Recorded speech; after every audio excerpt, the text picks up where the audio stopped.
Hello, I'm Mark Golub. And over the past week to 10 days, 2 weeks, we've been bringing you exclusive Shalom TV television coverage of Israel in turmoil as the state of Israel tries to stop the Hamas rain of rockets in its Operation Protective Edge. And we've spoken to many of the most outstanding people on the world Jewish scene who've helped us understand what Israel's goals are, to understand how it's affected the way in which the entire Jewish world is looking at the state of Israel, and in some way how the American media has handled this event. We've compiled some of the most important moments from our coverage, which we'd like to share with you now, and I hope you'll find them helpful. For many, many years, when anyone in Washington or anybody in the White House wanted a sense of what mainstream Jewish thinking was, they would call upon the Conference of Presidents, and the conference draws a chairman every 2 years from among its ranks. And the professional who's been there now for more than 25 years and has done a spectacular job is somebody I'm in love with, and I always have him on whenever I can on Shalom TV, Malcolm Hoenlein. Malcolm, again, thanks for making some time for Shalom TV and sharing your wisdom with us. Always my pleasure to talk to you and to hear all the wonderful compliments. I could go on and on. You're the best. I can go on and on. Malcolm, have you had a chance to see the story that I'm talking about in the New York Times? Listen, the Times record in this will be a subject for real exploration, and we, in fact, have been just talking about a meeting with the editorial board. I don't know if it'll do any good, because I do believe that this is a policy decision. This is not haphazard. Mm-hmm. The fact that you see the pattern of coverage of all of this war, but the Times is amongst the worst, but it's not alone. CNN, many others, and frankly, it is because the blood and the gore is what people are looking for, and if this is the price we have to pay for the fact that Israel didn't have casualties thanks to Iron Dome, not because the Hamas didn't want to create as much havoc and kill as many Jews as possible, but because they didn't succeed, this is the price, then it's one I think we should be willing to pay. Absolutely. It's not one we should have to pay. Yes, that's right. We shouldn't have to pay in Israeli blood. By the way, just out of curiosity, if a Hamas rocket killed an Israeli teen on a beach in Tel Aviv, do you think the New York Times would run the story and the picture the same way?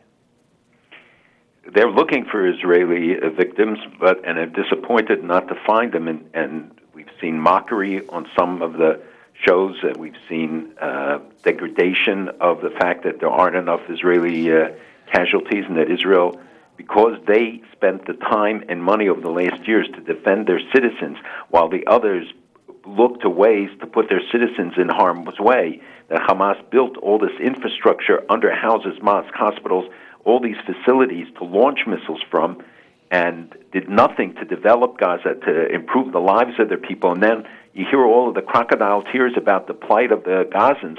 I feel for the Gazans, but the blame is Hamas. They are the victims of Hamas, not of Israel. Yes. And no one has proven yet where the rocket came from that hit the beach.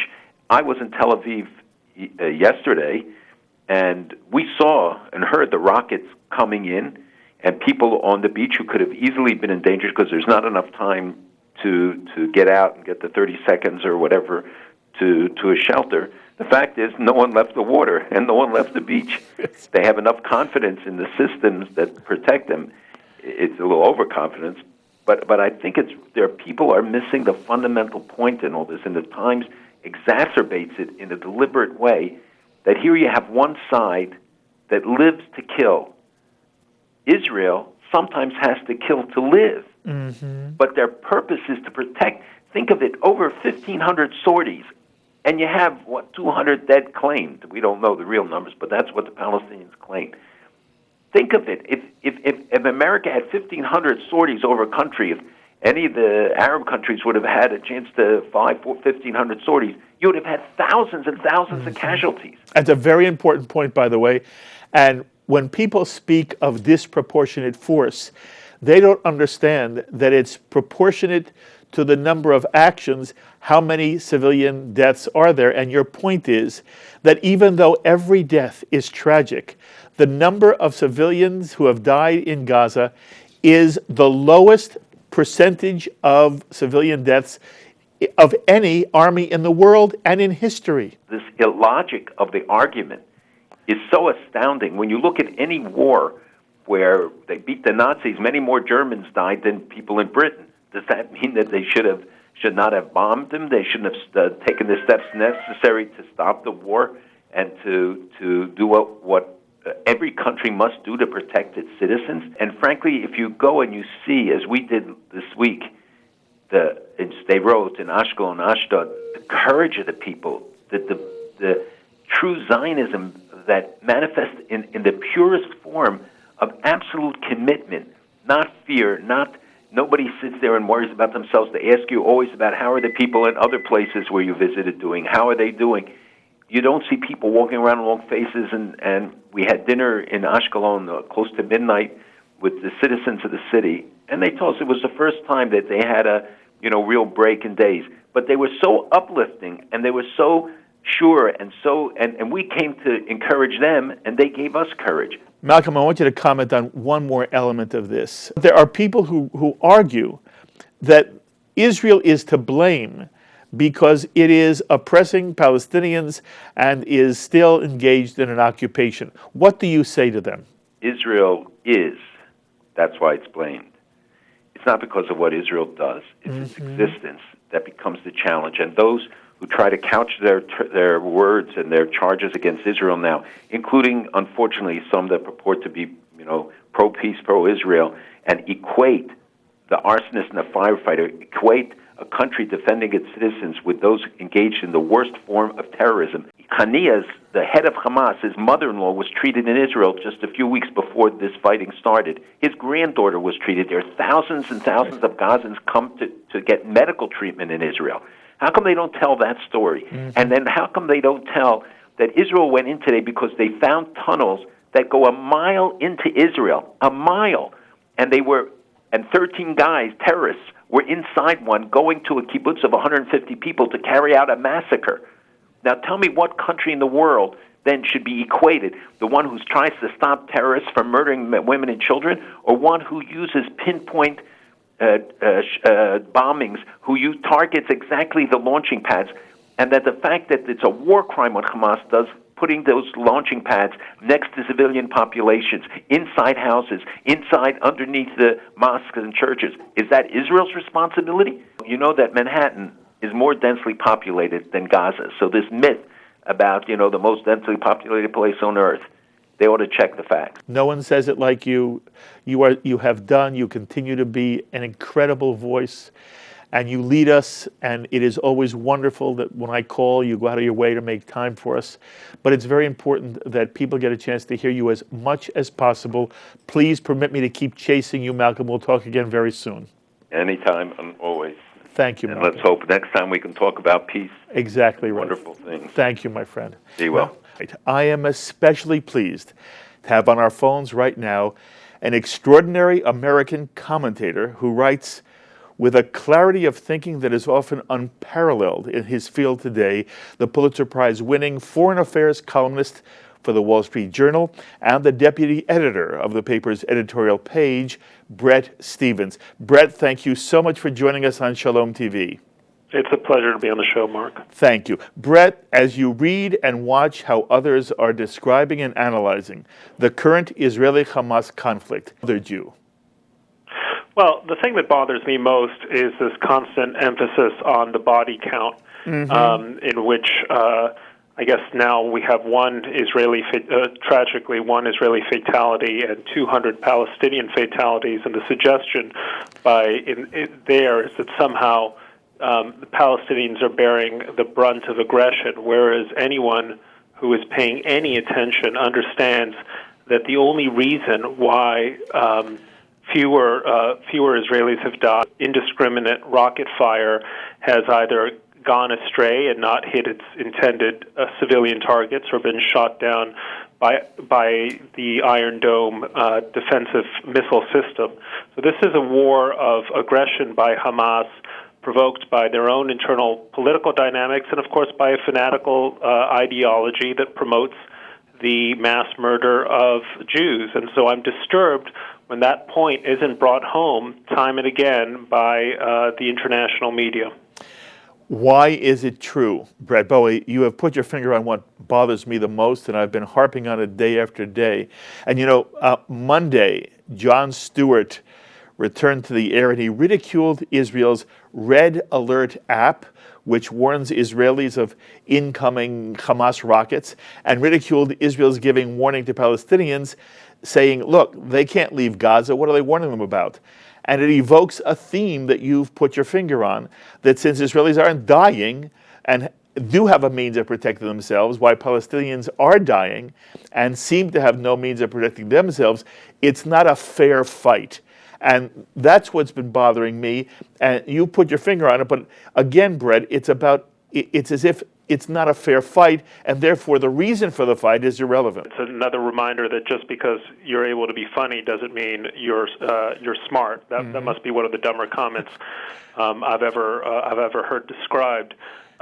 First of all, I don't know if Jon Stewart has been to Gaza. I have on several occasions, and Gazans can move.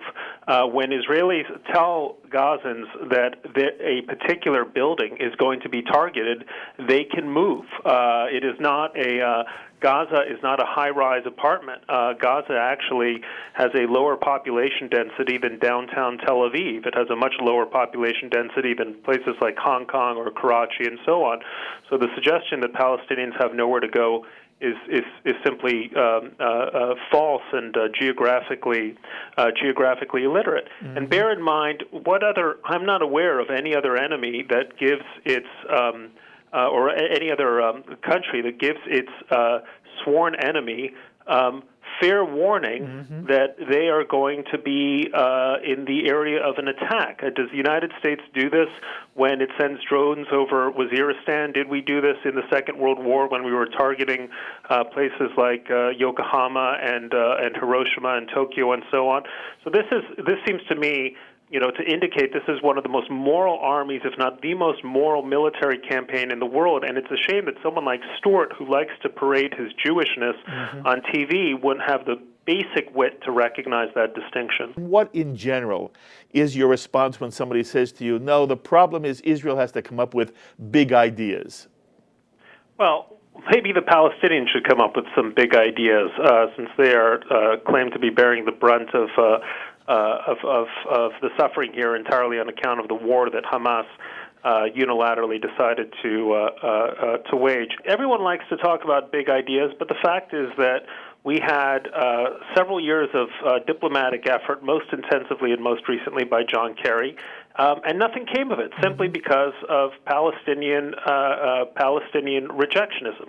The second point I would make is that the best thing that could help, and it could actually help moderate Palestinians, and I don't consider Abbas a moderate Palestinian, but there are genuinely moderate Palestinians, is the visible destruction of the radical political option for the Palestinians, the so-called resistance option.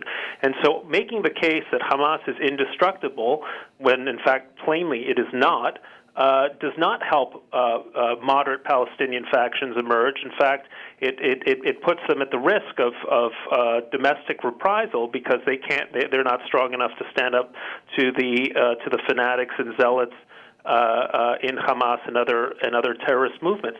The third point is, of course, Hamas is militarily defeated. Just because you cannot eradicate an ideology doesn't mean you can't destroy its military arsenal. You can't destroy its political base. The Israelis did it before in 1970 during the war of after 1967 and the war of attrition. They could do it again. Gaza is by no means indestructible. And by the way, the main issue here is for Israel at least to reoccupy a wide corridor along the border with Egypt to make it impossible, or at least much more difficult, for Palestinians to continue to bring in through tunnels from Egypt the kind of arsenal that they have brought in. One last point I would make, all this talk about the suffering of the Palestinians, I would just like to know, I'd like people who are critical of what I'm saying to ask themselves what percentage of Palestinian GDP has gone to acquiring these missiles, setting up these factories, burying them, building tunnels in order to kidnap more Israelis. How much better off would Gaza be if it had turned its energies after Israel's withdrawal in 2005 to actually building a productive state? They did nothing. They turned that strip into a staging ground of nonstop terror, and now they are reaping what they have sowed. Bret, I don't think anybody has the analysis as clearly as you do. You are fabulous. And every time I either hear you or I am with you, I am always extraordinarily moved and impressed. And you are also one of the nicest human beings on the face of the earth. So it is always a pleasure to be able to present you to the Shalom TV audience. And I am very grateful that you've always been so kind to me. Thank you, Bret, very, very much. It's a pleasure, Mark. Anytime. Be well, because I have a remarkable human being on the line right now. Rabbi Marvin Hier is both the founder and head of the Simon Wiesenthal Center in Los Angeles, California. The Simon Wiesenthal Center is one of the world's leading international organizations dedicated to combating hate and bigotry of all kind, promoting human rights and dignity of all human beings, and yes, defending the safety of Israel and Jews worldwide. Marvin, thank you so much for joining us. It's a pleasure. Marvin, did you see the story in the New York Times that I'm referring to? Yes. If I can add, please. I would only tell you one thing. Please. That in this case, you had two editorials. One in the Times, the New York Times in New York, and the other in the LA Times in Los Angeles, which virtually said the same thing, which is making the case as if Israel was equal to Hamas, which is just unbelievable. Unbelievable. And I heard what you said, and I applaud what you said. Just now to your listeners. Let me just say the following. That is very important, and that is the world has forgotten. The ultimate war that everybody would agree was good versus evil was the Second World War of the Allies against the Nazis. But forgotten in this drama is the fact that when the Allies landed in Normandy, and there's no question about which side was right and which side was the ultimate example of evil, in the first week of the D-Day operations in Normandy, 40,000 civilians lost their lives in collateral damage. 40,000. And the world has to know that we just do not have war down to a science. Israel, the morality of how Israel behaves, I've never seen any country in the world relate to war with that kind of ethics and morality. But we have to remember the editors of the Times have to know, war is not precise. We don't have the instruments to say, you see, there's a bunker underneath this building of rockets. However, we want you to guarantee that you will only hit apartment 2B and nobody else. Israel tries, but unfortunately, this is a war. It's not it's not a peaceful exercise. So for the world to fault Israel, what other country spends the time to send warnings and takes its military personnel in all the areas, commandos, Air Force, Naval, and all tells them you have to be concerned about warning the population before you start any kind of an attack. Never unheard of in the history of warfare. And the New York Times and the LA Times still want to equate or fault Israel and equate both sides. It's simply unbelievable. Marvin, your organization, the Simon Wiesenthal Center, has dedicated itself to the eradication of hate and bigotry and a certain kind of venality in the world. and you've also tried to fight anti-Semitism. To what extent is the way in which this conflict is being portrayed and the way in which the media tries to say that there's no difference between Hamas and Israel, and in this instance, both the LA Times and the New York Times make Israel out to be the bad guy. To what extent, Marvin, is this a symptom of contemporary anti-Semitism? It's both contemporary anti-Semitism and a double standard. I'm in New York. I was born on the Lower East Side. Whenever I drive in New York, if I'm going down near the United Nations building, I have a general klal. My general klal is the following. If the lights are on at night, let's say at 7 o'clock and 8 o'clock, and you drive by and you see all the lights on in the United Nations, you know that a resolution is being put forth to condemn Israel. That's the only time the United Nations is open at night, with all the lights on. That's the way it has been from the very beginning, when the United Nations tried to put forth the rule that Zionism is racism. One country in the world. For example, what is the plague? We are paying trillions of dollars on planes, going through airports, all because of terrorism. So we'll ask the question, if terrorism is such a plague, and it costs the world so much money, every day we can't travel anymore because terrorism has changed the world. Let's ask, has the United Nations passed a resolution that terrorism is a crime against humanity, condemning the various terrorist organizations, which would include Hamas by name? Never done it. Mm-hmm. Skip the issue. Mm-hmm. Other things can get the attention of the United Nations. But the plague of the 21st century, terrorism, yes, they will mention terrorism. So why don't you have a resolution condemning those who practice it? Mm-hmm. Mm-hmm. The answer is the place is dominated by 54 or 55 Muslim states who won't vote for such a resolution. Marvin, you've been doing fabulous work at the Simon Wiesenthal Center, and it's always a pleasure to speak with you.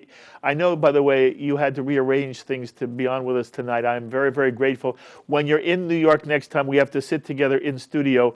In the meantime, all the best to you. You do, again, fabulous work. Continue your great work, too. Thank you very much. Thank you. Thank you. Right now, we're going to go to Jerusalem and welcome in once again Haviv Retig Gur, who is a political correspondent for the Times of Israel. We've talked to him before, and he was wonderful, and I wanted to talk to him again. And Haviv, I thank you so much for making time for me. Thank you for having me. Good. So, Haviv, give me the feel for what's going on right now in Jerusalem and in Israel. What's the mood? Have Israelis suffered any kind of diminution in mood? Well, I think the majority of Israelis really are resolved to see this through. They understand, who the bad guy is.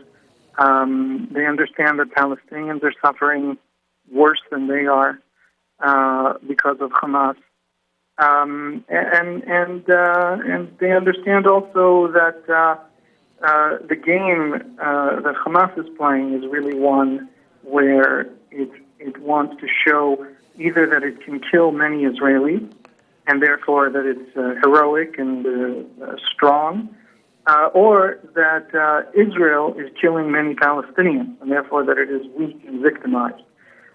Those are the two goals of the operation. They're simultaneously and contradictory, two contradictory goals. And Israelis understand that, I think, instinctively. I think there's a sense of resilience accompanied by a growing sense on the right, but also in the center and even on the left.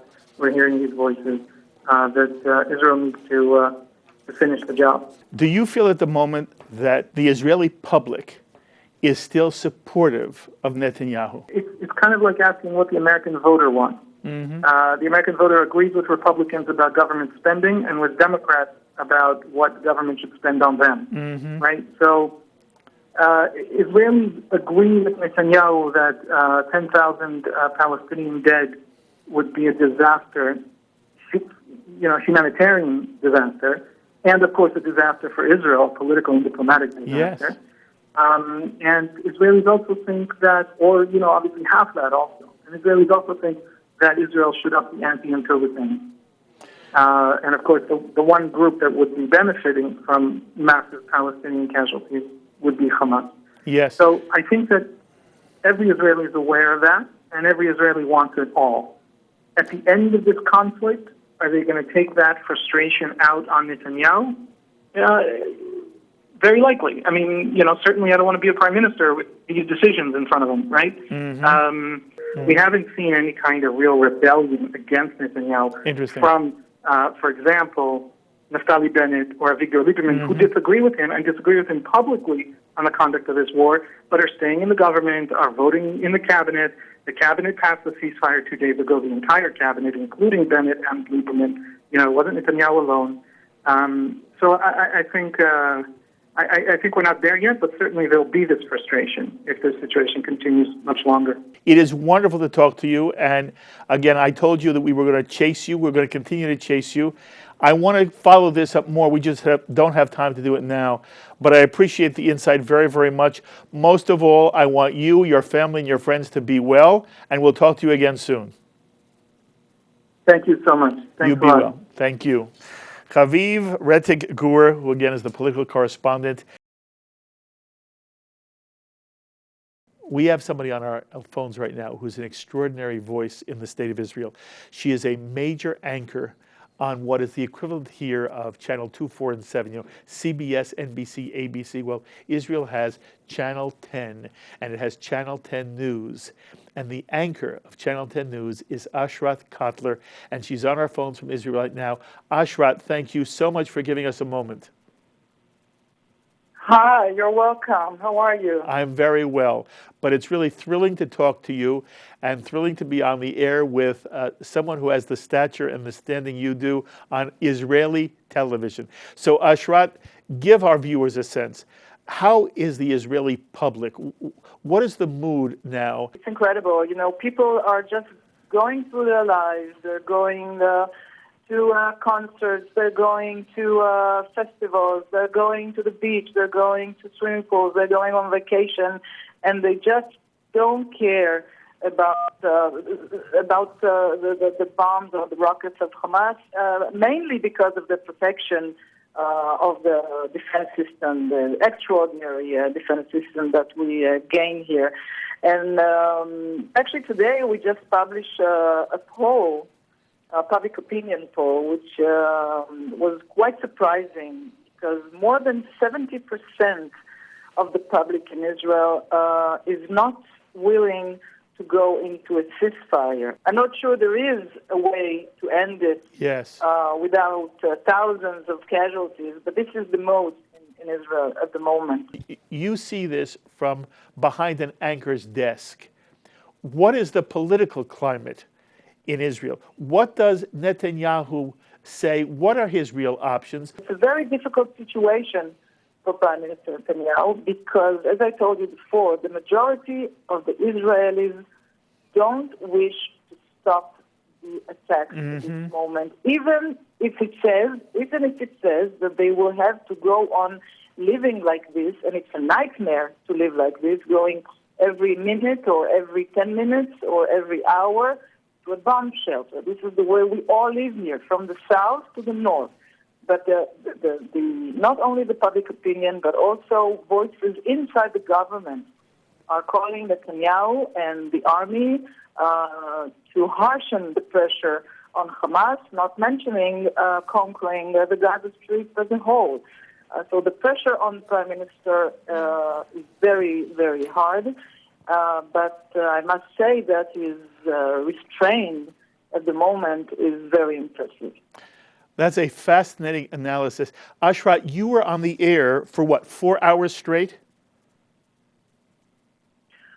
Yes, we broadcast almost every day. In the last week, we became a sort of an Israeli CNN. We broadcast from 6 o'clock in the morning 12 at midnight or after 1 o'clock after midnight, constant, because the situation here is like every hour something's happened, sometimes every couple of minutes something happened. Look, I want to compliment you, and it's extraordinary what you are doing as a public service. Look, Channel 10 is, as I said before, one of the major channels on Israeli television. And when you describe yourself and the programming that you devoted during this crisis, it is really spectacular. I wanted to know what you feel the Israeli view, how does the Israeli viewer relate to you and your colleagues on Channel 10? Oh, we get lots of, there's no other word than love from our audience. Really, they do appreciate what we do for them. We do appreciate that they do appreciate that we leave our families. I have two young daughters, and they stay night after night alone at home because I'm a single parent. They're very brave. Most of the time they go to the shelter alone, and always I'm texting them during the sirens. It's not simple, and the audience know how to appreciate that. I have to go. I'm not only behind the desk. I also broadcast from Sderot, from the south of Israel for long hours with constant bombardment. It's not an easy job, but it is something you do because you believe in it. And the audience does know how to appreciate it. Is the two-state solution dead?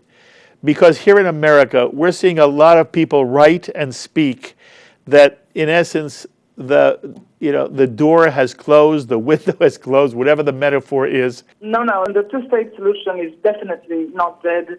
The majority of the civilians, the people in Israel, do believe in this solution, because I told you 70% of the people right now are willing to go on fighting Hamas, but it doesn't mean that they don't wait for somebody rational. They don't wait for Abu Mazen. They don't wait for the Arab world to come in to interfere and make this happen, because the plan is clear for everybody. Everybody knows, including, I think, Prime Minister Netanyahu. We all know the map. We all know the borderlines. We all know that we will have to do some concession over Jerusalem. Everybody knows that. It's just a matter of the question how many people will have to die before this has happened. I think the Israeli civilians are tired of this ongoing war year after year. But unfortunately, it doesn't work. And we are waiting for leaders, both sides, in the Israeli side and in the Palestinian side, that will be brave enough to make this plan go. So no, the plan is not dead, because eventually there will be two states. From your perspective, when you again talk to Israeli diplomats, politicians, Israeli leaders, Israeli thinkers, give me an example of one or two of the painful choices, the painful compromises an Israeli prime minister must be ready to make if there is to be peace between Israel and the Palestinians. It's very obvious. One example is that Israel will have to compromise over East Jerusalem. It's everybody knows that the Palestinian state must have its capital as Jerusalem, not to mention the holy places. This is a huge compromise. Another compromise is the fact that Israel will have to give up 97 or 98% of the West Bank territories, which means shifting hundreds of thousands of people who live there for 30 or 40 years already. So this is a major compromise from the Israeli side. And I'm not really sure. It's not that Benjamin Netanyahu doesn't want to reach there. I am sure he wants to reach there. I think he knows as well that if he will make that compromise, he will no longer be a prime minister in Israel, because the public opinion and the politics will not let him do that. Unfortunately, this is the situation on our side, and I'm not so sure that Abu Mazen is not locked in the same corner. This is why someone has to come up as late Prime Minister Menachem Begin over the 70s and late Prime Minister President Anwar Sadat and rise above those political considerations. They were leaders, and unfortunately, I don't see anybody rises above the day-to-day politics and the strive to stay in power. This is the problem. Okay. If I understand it, this is my analysis. It has been wonderful meeting you through Shalom TV, Oshart. I wish you kol tuv v'hatzlacha. Thank you for giving us some time on Shalom TV. Thank you very much, and Laila Tov. Good night. Laila Tov. Shalom, shalom. Bye-bye. Bye-bye. Ashra Cotler, what a remarkable woman, an anchor. I don't know, I guess she's the Diane Sawyer of Israeli television. I want to go immediately to Los Angeles, California, and speak to another fabulous individual who's doing some marvelous work on the American Jewish scene and is careful and caring about the state of Israel. We have David Suissa, the publisher of the Jewish Journal, on the phone. David, thank you so much for joining us. My pleasure.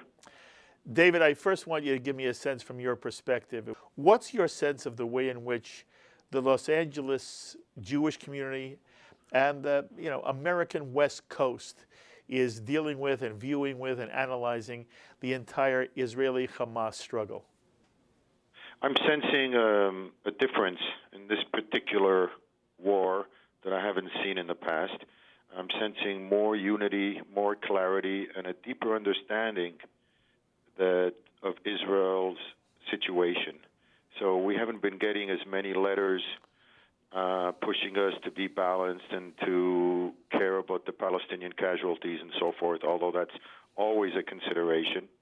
There's a sense of outrage, and that the group that is most responsible for the Palestinian casualties is not Israel, but is Hamas themselves. There's a sense that Hamas is really isolated in this case, and the evil behind the deaths of Palestinians is now being connected to Hamas rather than to Israel. That's what I'm sensing in our community.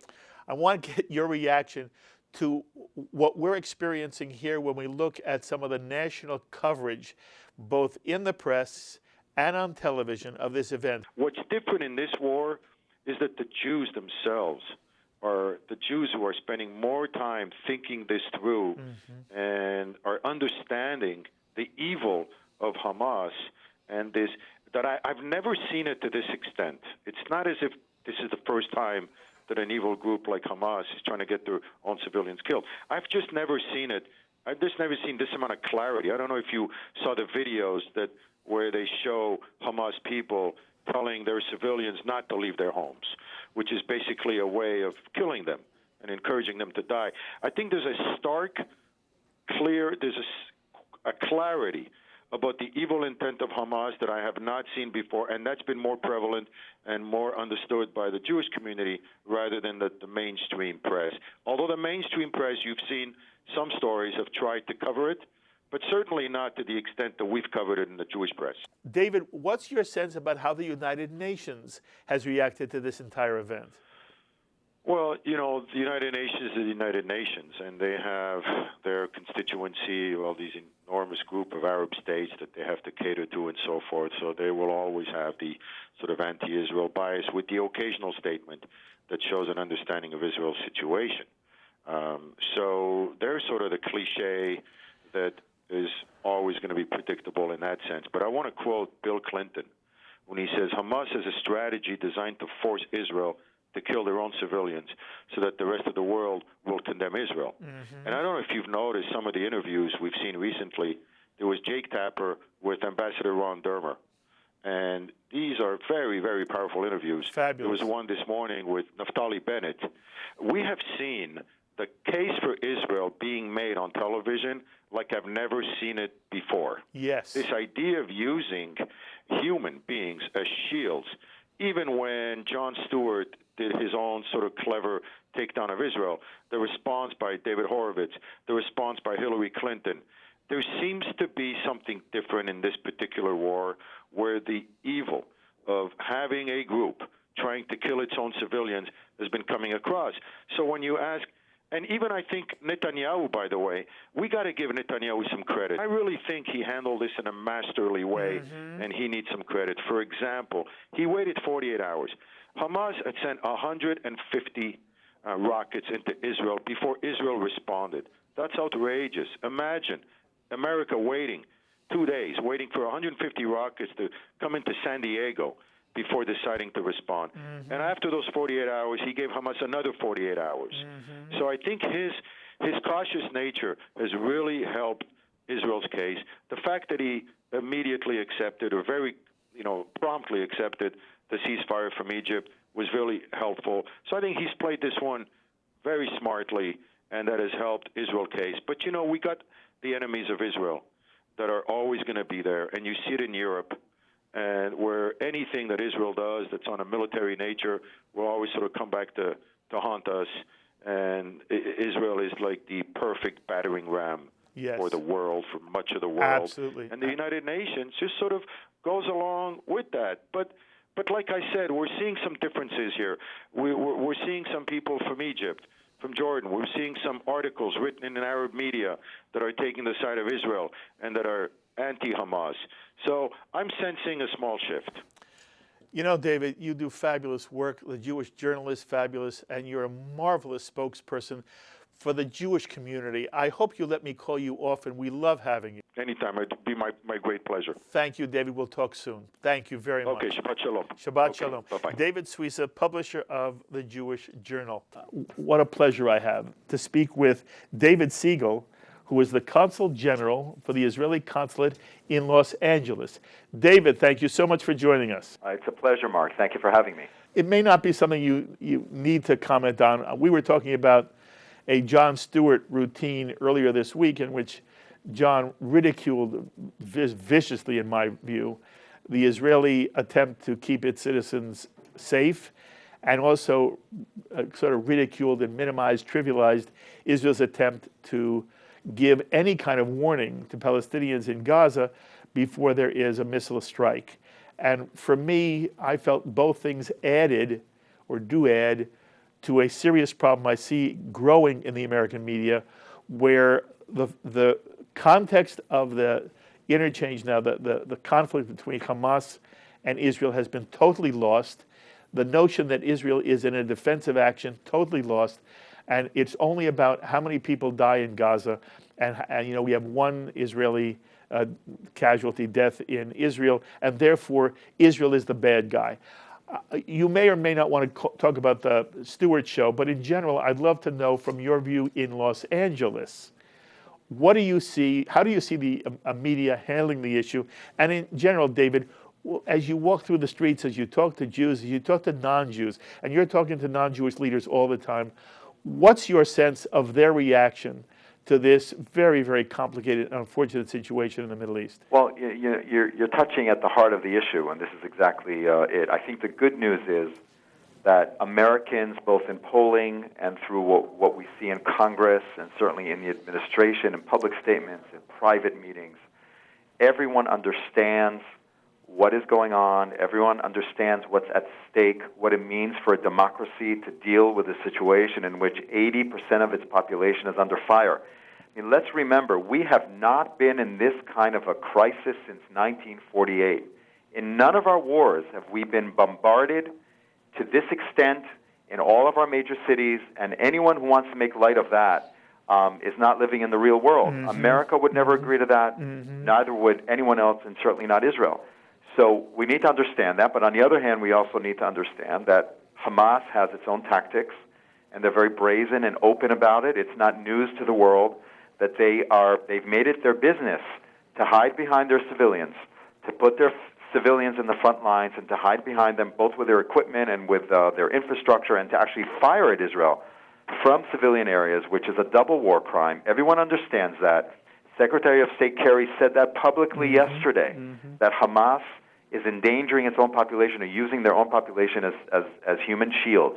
So we need to continue to provide clarity on this conflict. And you're right. I mean, we're seeing a growing problem in the press, which is not surprising, given the pictures, some of them fabricated and otherwise, But we're seeing a real issue that we'll be facing, and we have to always think a few days ahead or a few weeks ahead, not just where we are right now. And you're right to be concerned about that. I'm going to phrase this question very carefully. You are part of the Israeli consulate. You were the consul general in Los Angeles. You represent the state of Israel. It is inappropriate for anybody to ask you for a personal opinion. So what I'm asking you for is if you can articulate what you understand the formal Israeli government position. At the moment, does the Israeli government still believe that there is any life left in the two-state solution? Well, I think right now, first of all, the people of Israel, and it should be emphasized again and again, aspire to peace no matter what, and a two-state solution is a means to that end, and hopefully one day that will be achieved in a way that Israel remains secure and recognized and so on. But right now, unfortunately, what we have before us is something very different. This isn't an issue between Israel and the Palestinians. Right. It's not related to the two-state solution. Right. This is an issue between Israel and a brutal terror organization that with every one of those rockets that it chooses to fire at Israel, it is committing a war crime and a double war crime by doing it from its own civilian areas. So that's job number one, is to stop that rocket fire. But, everyone needs a strategy. Israel needs a strategic way ahead, and we need to have a strong vision about where we want to go and how we want to ensure the peace and security of Israel for generations to come. And that obviously will, relates to the bigger picture. But the weaker Hamas is, the more we have an opportunity to pursue those other paths. Okay, I think it's very important that our audience hear what you just said. This is not an Israeli-Palestinian fight. This is with Hamas, and Hamas is a virulent terrorist organization.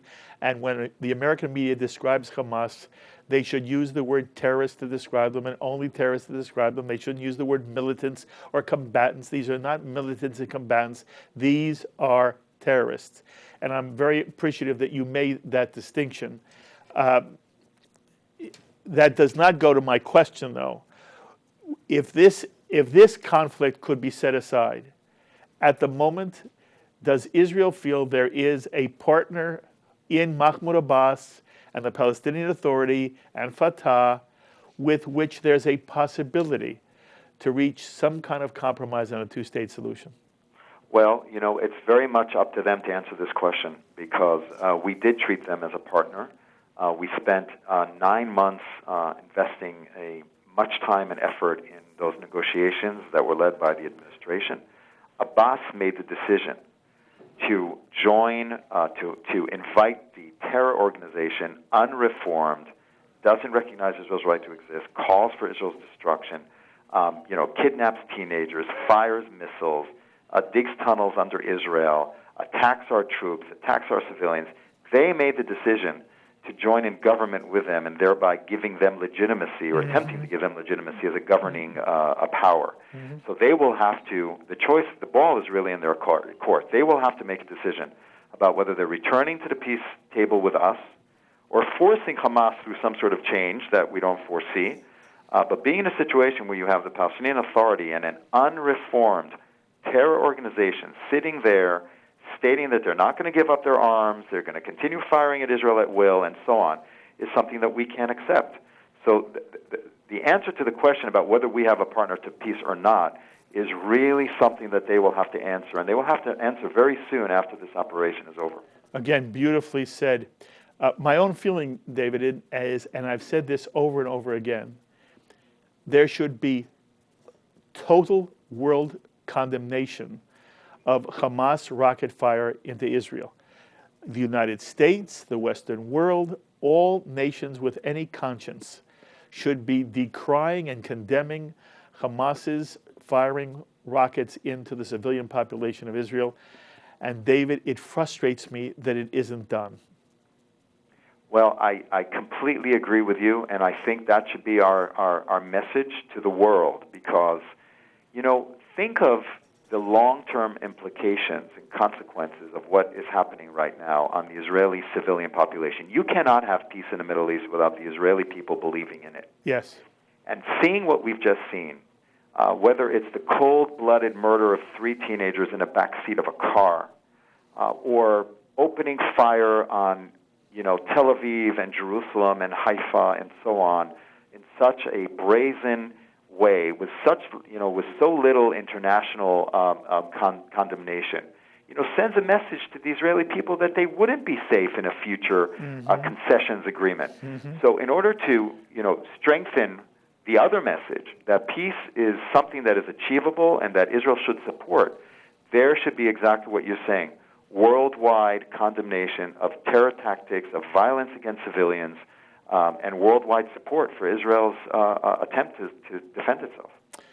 David, you are terrific. This is the first time you and I have had a chance to speak together. I am enormously impressed by you. I hope you'll let me call you from time to time. You are an eloquent and articulate spokesperson for both the State of Israel and the Jewish people. I wish you kol tuva hatzlacha, but let's stay in touch. It's really wonderful talking to you. Absolutely. Thank you very much. Thank you, Take care. David. Be well. That's David Siegel, who is the Consul General for the Israeli consulate in Los Angeles. I want to go right now to Denver, Colorado, to speak with another amazing analyst and expert on Middle East affairs in general, a professor of international studies at the University of Denver, Jonathan Elman. Jonathan, thank you for joining us. It's my pleasure. Jonathan, I want your perspective. How do you feel the American media overall has been presenting the Israeli-Hamas conflict? I think it's been pretty predictable. The New York Times has published some amazingly bad articles and bad op-ed pieces. The Wall Street Journal has been good. And what I think is very interesting and important for us is the Washington Post, because I grew up in Washington, and there's no question that the Post is left of center. Yes. But when you look at what Charles Krauthammer is writing there, what Jennifer Rubin is writing there, when you look at their editorial 2 days ago condemning Hamas, that was important because you couldn't take that for granted coming out of the Washington Post. And it's extremely influential in the one city outside of New York that really matters in this country, Washington, D.C. Yes. Jonathan, one of the reasons why I really wanted you to have a few moments with you on Shalom TV is because of the piece that was published, an op-ed piece by Nathan Thrall, who is arguing on the New York Times op-ed page that Israel and the Western nations, Israel is responsible for the current war in Gaza because Israel and the West did not support the Fatah-Hamas unity government, did not help Hamas make payroll, and did not end the Israeli blockade of Gaza. And this is what was written. The current escalation in Gaza is a direct result of the choices by Israel and the West to obstruct the implementation of the April 2014 Palestinian Reconciliation Agreement. The road out of the crisis is a reversal of that policy. And there is a delineation, Jonathan, of all the things Israel is doing prior to this conflict, that this is the status quo, according to Mr. Thrall, that Gaza had electricity for barely 8 hours a day. Water was undrinkable. Sewage dumped in the sea. Fuel shortages caused by sanitation plants having to be shut down. On and on. That patients needing medical care couldn't reach Egyptian hospitals.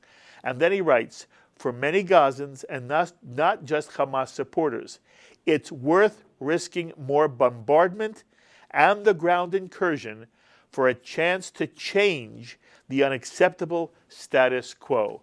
Jonathan, I want you to tell us, to what extent is the description of Israeli policy plaguing Gaza accurate?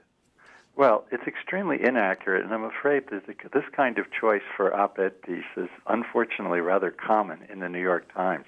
I mean, what's amazing about this is he evidently hasn't heard that Israel left Gaza in 2007. He doesn't seem to have heard about 4,800 rockets that Hamas has sent at Israel, or they're cheering over the death of 3 Israeli teenagers. Okay, but forgive me, Jonathan. I understand that. What I don't understand is this. Is Israeli policy as Thrall describes it? Are there only 8 hours of electricity a day? Is there no drinkable water? Are Palestinians in Gaza unable to get to hospitals because of an Israeli blockade, which suggests to the reader, Jonathan, that it is Israel's fault and that Hamas was justified in throwing all these rockets at Israel. And that's you know what the irony here is, Rabbi? If some of that is partially true, even some of that, it is not because of what Israel does. Israel every day brings hundreds of trucks to bring all those vital things into Gaza. The people who are doing that right now are our newfound friends, the Egyptian military. They're the ones who sent sewage through the system and destroyed up to 90% of all the tunnels that Hamas was using for weapons, for cars, for food, for all of those kinds of things. And the other question is obvious, and why are they doing this?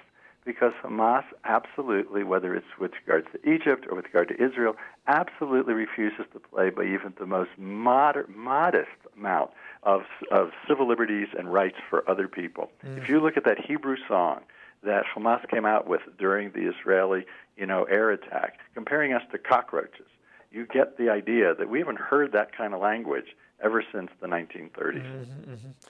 So the point is, we're not even the ones doing this. We're the ones every single day. And when you look at the electricity, he doesn't mention the fact that the reason the electricity has been largely cut off is because Hamas rockets, Israel provides it, Hamas rockets actually hit the electrical station and the wires, and as a result, it is even too dangerous, as Israelis have said, to go there and even try to fix it. So even that is largely caused by Hamas, not by us. Okay. We were actually willing to do it. And who else would, in a war going on, be responsible for letting them import every single day a good deal of the material that their citizens need to live on? Absolutely. Is that what Hamas is doing, terrorizing even the kind of center that is modestly oriented towards the other side.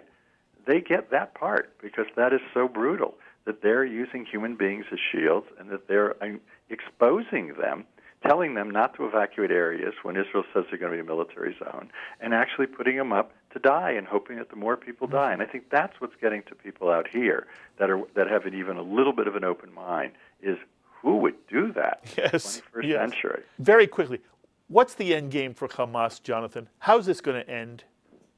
I think they're going to sign some kind of ceasefire, and then they're going to, as they've done before, not go play by the rules, play by their own rules, and hope that the UN or some of the other forces out there are going to rescue them. I think it's going to take another week or two. If you listen to what Khalid Mashal just said, comfortably, from Qatar, their leader, he has very unrealistic expectations. So I think it's going to take at least 2 weeks, and it's going to take 2 weeks, too, from the security point of view for Israel, the Israeli armed forces, to be able to do what they need to do in Gaza.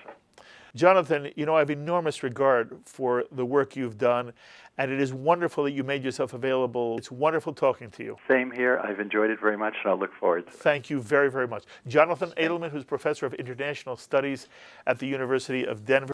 And those are some of the highlights from Shalom TV's ongoing exclusive American television coverage of Israel in turmoil. I hope you found these clips enlightening. We'll stay on top of Israel's current efforts to bring the Hamas rocket fire to a close, and I hope you stay with us. I'm Mark Golub. Be well, my friends.